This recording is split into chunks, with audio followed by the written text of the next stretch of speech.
Hello everyone, आज है 23 नवंबर और आज इस वीडियो में हम बात करेंगे भारत हैवी इलेक्ट्रिकल्स लिमिटेड, जिसको हम भेल के नाम से भी जानते हैं। 6% की शानदार तेजी आज के दिन में देखने को मिली है। और आज के दिन में देखिए, मार्केट में कोई उतनी बड़ी रैली नहीं थी। ठीक है, मतलब मार्केट में कोई उतनी बड़ी तेजी नहीं थी। अगर सेंसेक्स की मैं बात करूँ तो कोई उतनी बड़ी तेजी सेंसेक्स में और निफ्टी 50 में नहीं थी आज के दिन में।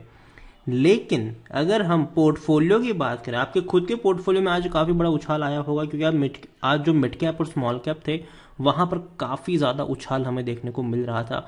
और इसीलिए काफ़ी लोगों के जो पोर्टफोलियो थे उसमें अच्छा खासा इजाफा नज़र आया है। कल जब मार्केट भयंकर तरीके से टूटा हुआ था, कल जितना नुकसान नहीं हुआ, आज उससे ज़्यादा का फायदा काफ़ी लोगों को देखने को मिला होगा। कमेंट में बताइए अगर ऐसा ही आपको आज के दिन में देखने को मिला है तो।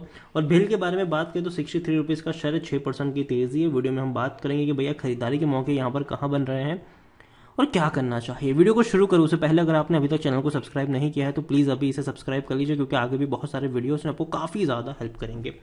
तो भेल का शेयर 63-64 रुपीज़ के आसपास ट्रेड कर रहा है।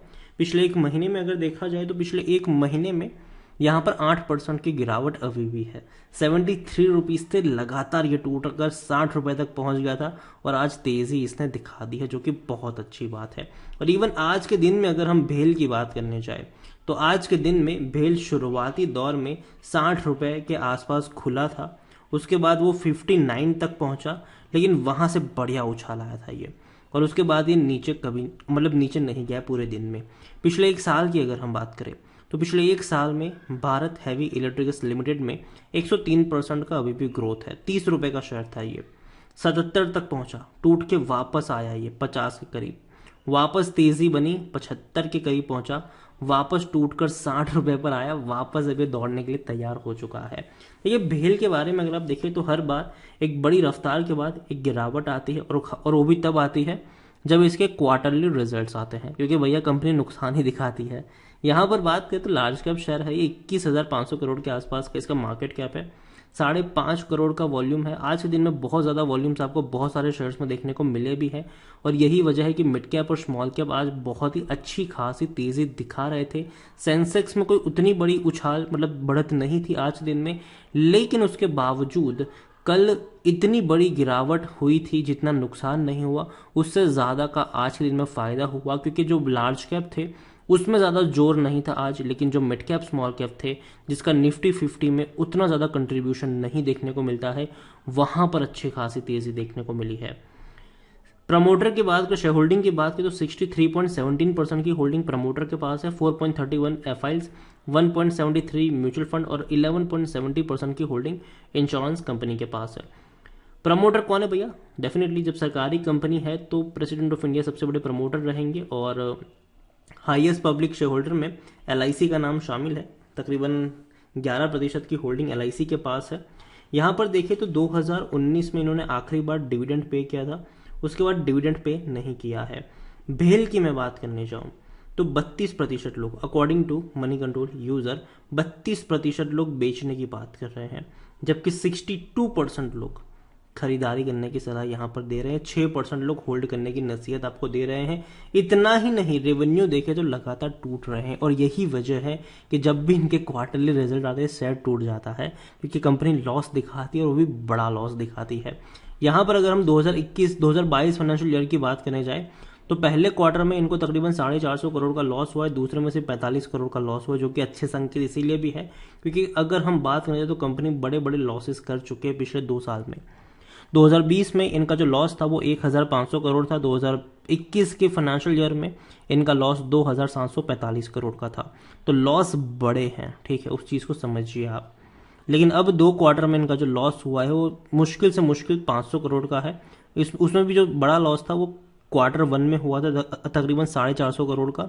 क्वार्टर 2 में सिर्फ 45 करोड़ का ही लॉस हुआ है, और उम्मीद करते हैं कि आने वाले 1-2 क्वार्टर के बाद कंपनी जो है वो दोबारा प्रॉफिट में आ जाए। और अगर ऐसा होगा तो ये बहुत बड़ी बात होगी, और भेल के शेयर में फिर गिरावट आपको ऐसी देखने को नहीं मिलेगी।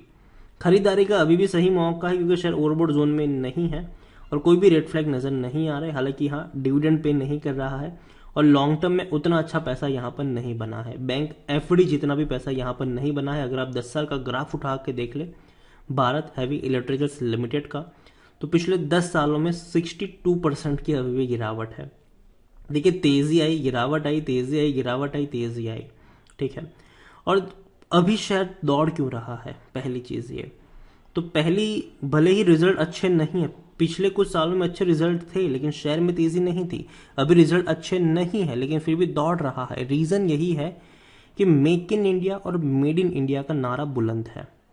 अभी चाइना के साथ जो हमारी कह सकते हैं कि भैया जो लड़ाई चल रही है, कोल्ड वॉर कह सकते हैं आप इसको, चाइना को हम बाइकआउट कर रहे हैं हर मोर्चे पर।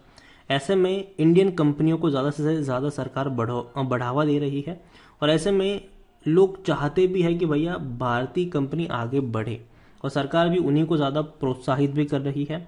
तो ऐसे में डेफिनेटली चांसेस है कि भेल को और ज़्यादा बड़े प्रोजेक्ट आपको फ्यूचर में देखने को मिलेंगे और मिल भी रहे हैं, ठीक है।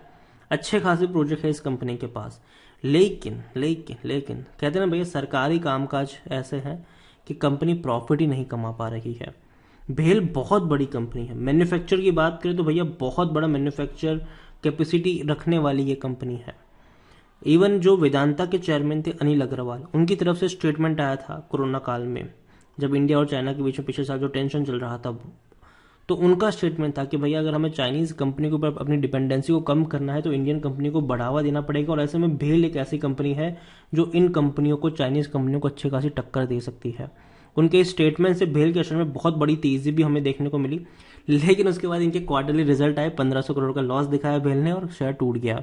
वापस दोबारा दौड़ने की कोशिश करी, वापस रिजल्ट आए, वापस टूट गया, वापस दौड़ा, वापस इनके क्वार्टरली रिजल्ट आए, वापस टूट गया ये। लेकिन एक चीज जरूर है कि शेयर में देखा जाए तो पिछले 1 सालों में तेजी के संकेत है, शेयर ऊपर की तरफ जा रहा है, जो कि एक अच्छे संकेत हम कह सकते हैं। और भेल में मुझे लगता है कि खरीदारी के मौके 60 रुपए के आसपास जरूर बनेंगे और वहां पर अगर मौके मिलते हैं तो थोड़ी सी क्वांटिटी आप ऐड कर सके चल सकते हैं। लेकिन ये चीज़ हमेशा याद रखिए कि यहाँ पर आपको एवरेज करने की ज़रूरत पड़ेगी।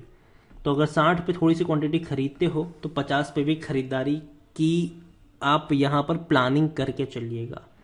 हालांकि लगता नहीं कि 50 तक जाएगा, लेकिन अगर मार्केट बहुत ही खराब हालत में रहा तो शायद 50 जा सकता है, लेकिन चांसेस बहुत कम है 50 जाने के। तो यही कहूँगा कि बहुत बड़ा इन्वेस्टमेंट तो नहीं करना चाहिए भेल में, लेकिन हल्का फुल्का निवेश आप चाहे तो कर सकते हैं, वो भी टुकड़ों में करेंगे तो ज़्यादा फायदे में रहेगा। 60 पे थोड़ी सी क्वांटिटी ऐड करिए, टूट के 50 पे जाता है तो आप वहाँ पर अच्छी खासी मतलब आप दोबारा क्वांटिटी को ऐड कर सकते हैं। अच्छा सपोर्ट, जो पहला स्ट्रॉन्ग सपोर्ट इसका नज़र आता है वो 60 रुपए के करीब नज़र आता है और दूसरा भैया 50 का तो बहुत ही बढ़िया स्ट्रॉन्ग सपोर्ट है।